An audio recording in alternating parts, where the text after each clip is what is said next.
еліміздің білікті мамандарымен сұхбаттасу барысында бір ойымызға келген және өзіңізбен бір бөлісуге тұрарлық, лайық деп тапқан тағы бір бейне бар. Осыны бір бөліскіміз келеді.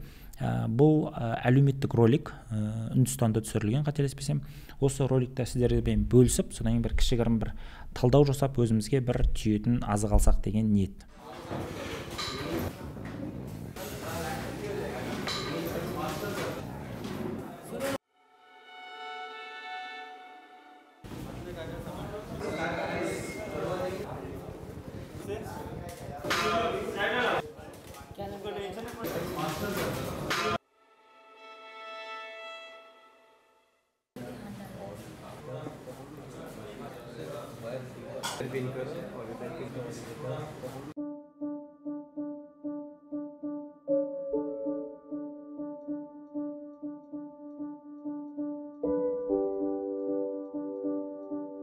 I think the captain is the most important.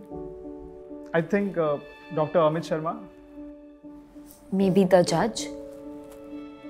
He stays at the border all the time so that we can spend time with our family.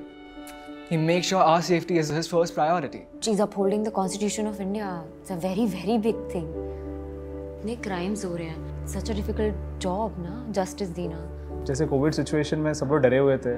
Everyone was locked up in the house.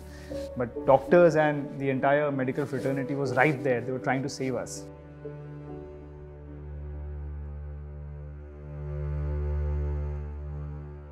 I think Smita ji. Maybe her? She's the one.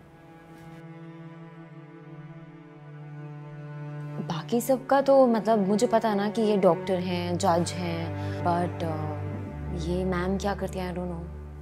क्योंकि उनके के नाम के आगे कोई टाइटल नहीं है. And honestly, I don't really know what, who she is and what she does. Өздеріңіз көргендей, әлеуметтік бір тәжірибе ретінде жасайды. Жаңағы бір топ адамдарды отырысып қойып, содан кейін сырттан келген адамдарға ең маңызды адам кім деген сияқты сұрақ қояды. Сол кезде жаңағы адамдар ең маңыздысы осының ішінде капитан, бұл еліміздің жаңағы амандығын қамтамасыз етеді, шекарамызды қорғайды деген сияқты өздерінің аргументтерін айтады. Енді біреуге жоқ, сот ең маңызды адам. Ол сот біздің жаңағы конституциямыздың қамтамасыз ететін адам деген сияқты. Біздің елімізде қылмыстар көп орын алып жатыр деген сияқты ойларды айтады. Осы жерде бір қызық сұрақ қояды. Ең маңызсыз адам кім? Енді ұсынылған нұсқалардың ішінен ең маңызсыз деп атауында ешқандай лауазымы жоқ, ешқандай атағы жоқ кісіні таңдайды. Мүмкін мынау шығар деген сияқты.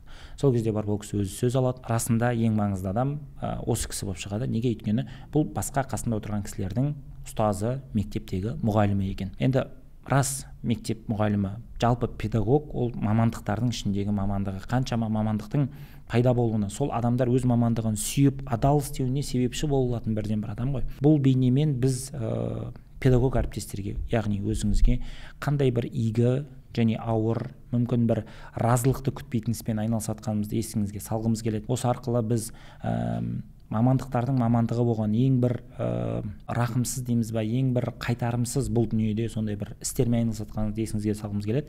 Бұл сізге жігер салады, бір ой салады деп сенеміз.